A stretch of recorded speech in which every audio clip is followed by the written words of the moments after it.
What's going on, squad? I'm Leland. Welcome to another episode of Royal Key. And on this episode, we're joined by Mr. Coach Bill Salenso here at Wake Forest University. How you doing today? Doing outstanding. Thanks for having me. Yeah. So what can we expect to see today? So we're David F. Couch Ballpark, the Chris Hurd Player Development Center. So we're going to see what our guys live every day, the luxuries they get compared to the old days, but where the work goes in. And we're talking a little bit off camera, and you've been here for 14 years. How much have you seen the facility change? We've gone full circle. 14 years ago, we were a grass field, double-decker walls. We'd be standing in the middle of a mountain right here, a big hill right here with trees on top. So in 14 years, we're $20+ million invested into this facility to turn it into one of the best facilities in the country.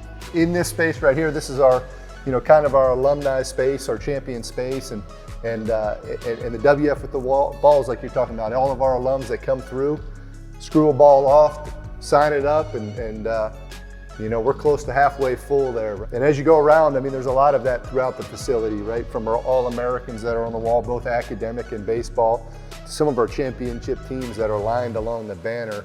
All right, so this is your favorite space in the facility, right? This is without a doubt my favorite facility, the Matt Crawford team meeting room.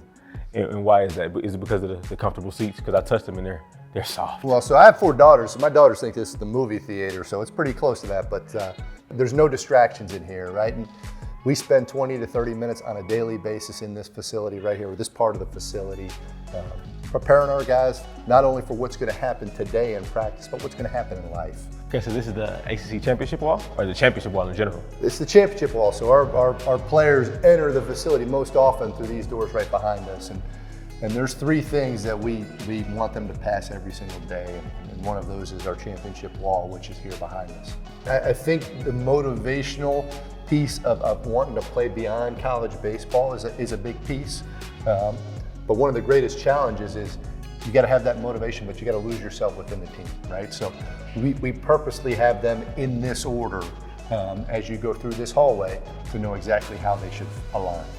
You look at this wall, you got 36 big leaguers kind of spread across, every major league team. It's a motivational thing. If your goal is to get to the big leagues, which everybody's goal is, if your goal is to get to the big leagues, you pass this every day and you look at all these people that did it and understand the work that has to go in individually to have that chance. Now, as I'm looking at the wall, I'm noticing that some of the names are all caps or bold. What does that signify? Yeah, so those guys that made their big league debut. So we had 36 of them. We got a couple active right now in Gavin Sheets and Stu Fairchild, and we have a bunch knocking the door this spring training to hopefully get there.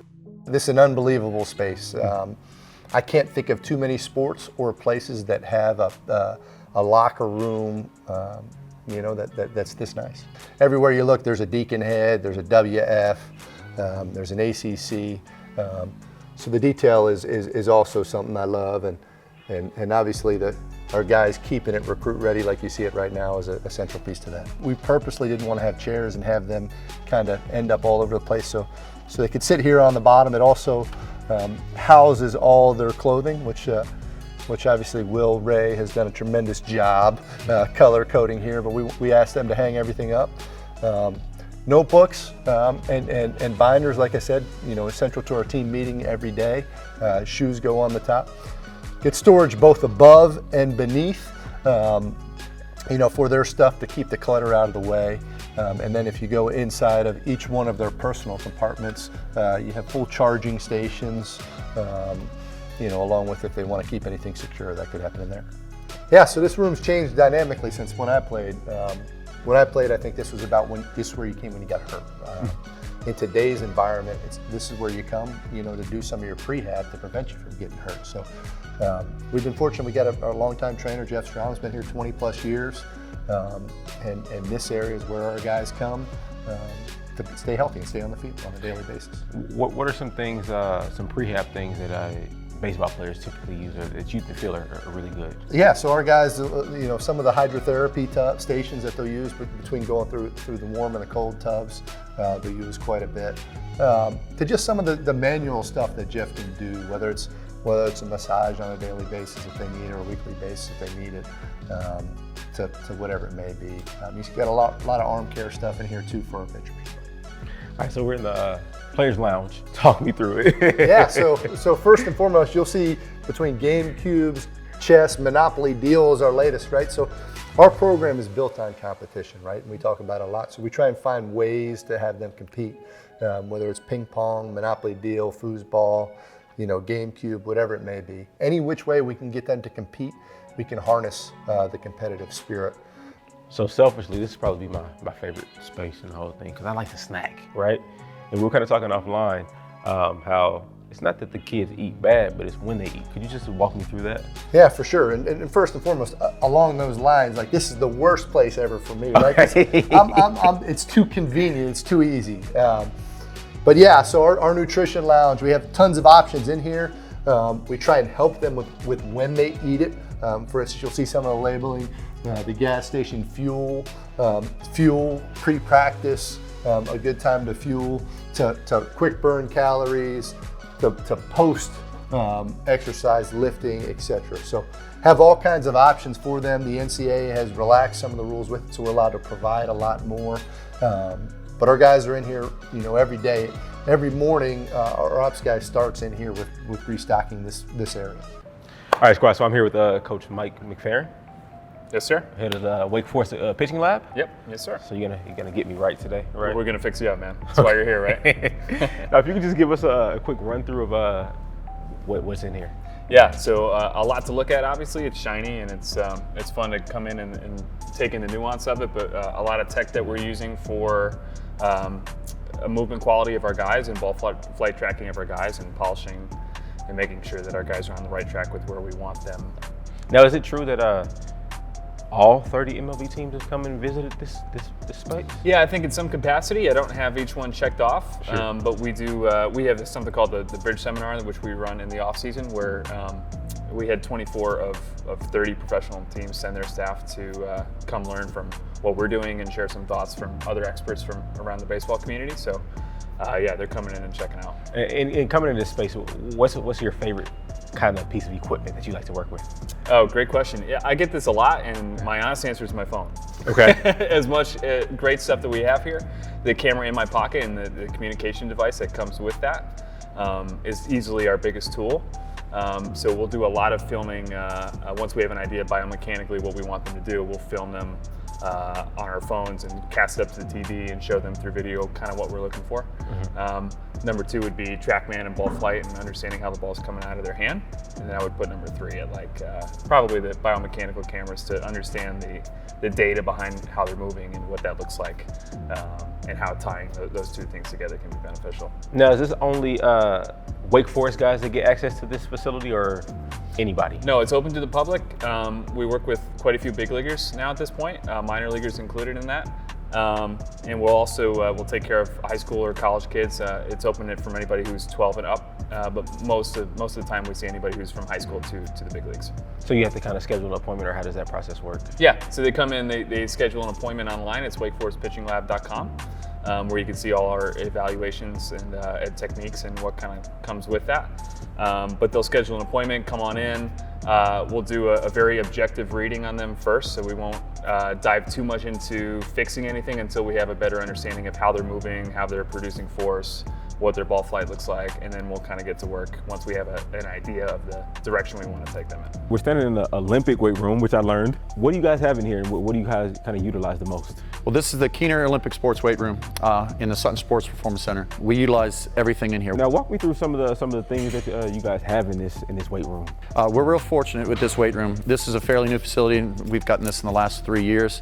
State-of-the-art racks by design through Williams Strength. But one of the cool things we added to this was Elite Form. It's velocity-based training where we have a camera that will monitor every lift and will kind of watch the bar speed, and we can program lifts around that. If a kid's not moving the bar fast enough, we can take some weight off or maybe drive the intent with the athlete, and it makes sure we don't overtrain an athlete. You're saying bar speed. What does that mean in the grand scheme of strength? I always talk to my athletes and tell them we're in the force production business here. So we take the simple physics, work equals force times distance, and so the Elite Form will calculate how much work we're doing. Now with the Elite Form, does that kind of give you like a separate set of eyes so you can kind of maybe work with more athletes because they can go up to the system and start it themselves? Perfect, yeah. So what we do here, you click on over here and you find what the sport is. So we have baseball, we'll click on baseball. So you type in your name, you find your name, and then you start the workout. So it'll have a list of workouts, a list of exercises for rep today. And you can go through and look and see what we're doing. You get ready, you get underneath the bar, and then it starts. So what we'll do now, Rhett would get under the bar, get his warm-up set in, click end set, and then we can come on here, see what our velocity is, see what our power is, and see our work is. And if there's any issues with it, we click on here, and we can click a video and see the video of the workout. So making sure if his technique is faltering, and making sure he goes through his reps. We keep track of the numbers, and every night after all of our athletes go through, Elite Form sends us an Excel file, a CSV file that we can convert to Excel that we put into a document, and we can make sure that they're progressing. When I start to see dips in our power output, that's when we need to start to maybe take a little bit of weight off, lower the intensity a little bit. Maybe it's lowering the volume a little bit as well. And maybe having a conversation with the coach, and maybe we're doing a little bit too much on the field, the guys are trying to wear out. So maybe we monitor the workload that way. All right, Coach, so paint the picture. It's a home game. The weather's perfect outside. You guys need a win. How is the atmosphere? Atmosphere here is great. You know, so you got David F. Couch Ballpark, Gene Hooks Field here. We're fortunate this weekend. We had our home opener and the jam-packed house, fireworks at the end of it. You know, it's you know, there's some fireworks during the game too on the right team, right? Okay. But yeah, it's a great environment.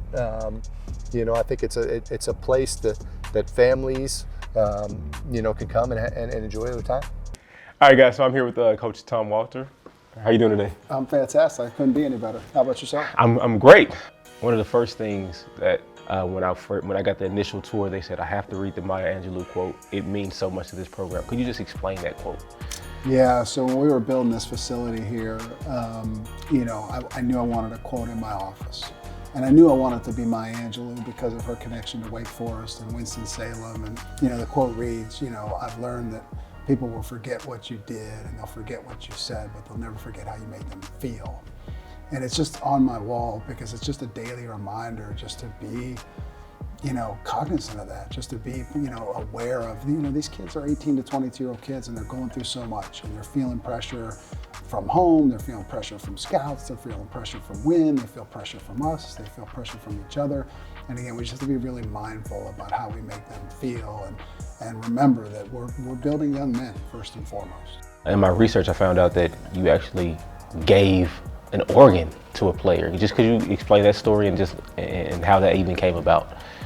Yeah, so Kevin Jordan was somebody we had recruited and was one of those kind of 5-tool special players. And it was our first year here. It was our first recruiting class that Kevin was in, and he was the kind of guy you could build a program around, like a kind of a game-changing player. Maybe the Allen Iverson of college baseball. But Kevin's senior year in high school, he got sick, and nobody knew what it was right away. And as it turns out, he had ANCA vasculitis, and it affected his kidneys, attacked both his kidneys. And by the time he got to campus, he was down under 10% kidney function. And wow. He was on full-time dialysis, couldn't have a roommate. And people talk about me being the courage of that story, but I've corrected people time and time again. Kevin Jordan's the courage in that story because think about a young man in Columbus, Georgia, fighting for his life, and he showed up. So I'll never forget the first day he's on campus. I met with him and his parents at a restaurant downtown, and I saw him for the first time since that past November when we signed him, and I almost didn't recognize him. It just looked totally different, and didn't look like an athlete anymore. He looked like a hospital patient, which is exactly what he was. So the next day we met with the Dr. Friedman here at Wake Baptist to talk about next steps for Kevin and how do we get him healthy. And at that time Kevin was under the impression that medication was going to change all this. That he would be, after a certain couple of months of medication, he'd be back to normal and the kidney function would be restored. But Dr. Friedman told him in that meeting that, hey, medication is not going to fix what you have. You need a new kidney. And that was the first time the Jordans had heard that he needed a new kidney. So we were walking around the hospital, just touring the place to figure out where the surgery was going to be and kind of talk about, kind of how it worked. And I just leaned over to Kevin's dad and I said, hey, you know, and the doc said what Kevin's blood type is, and that's the same as my blood type. I'm happy to get tested to see if I'm a match. And his dad was like, no, coach, you don't have to do that. We appreciate it, but you know, between his mom or me, you know, somebody in the family will do it. And I was like, okay, well, I'm here. If you decide you want to go this route, you let me know. So, you know, fast forward 3 months, and you know, his dad unfortunately wasn't a match, and his mom unfortunately wasn't a match, and his brother couldn't do it. And they were kind of looking at like going on the donor waiting list. And the donor waiting list is, you know, 3 to 5 years, depending on how lucky you get. And you know, that would have meant the end of Kevin Jordan's baseball career. Like there's no chance, you know, and let alone his health continuing to deteriorate and being on full-time dialysis. And take baseball out of the equation, but what kind of life is that as a college student when you're hooked onto a dialysis machine 16 hours a day? So he called me and he's like, are you willing to get tested? And I was like, heck yeah, just tell me where to go and what to do. So I went and got tested, and you know, God willing, I was a match, and the rest is history.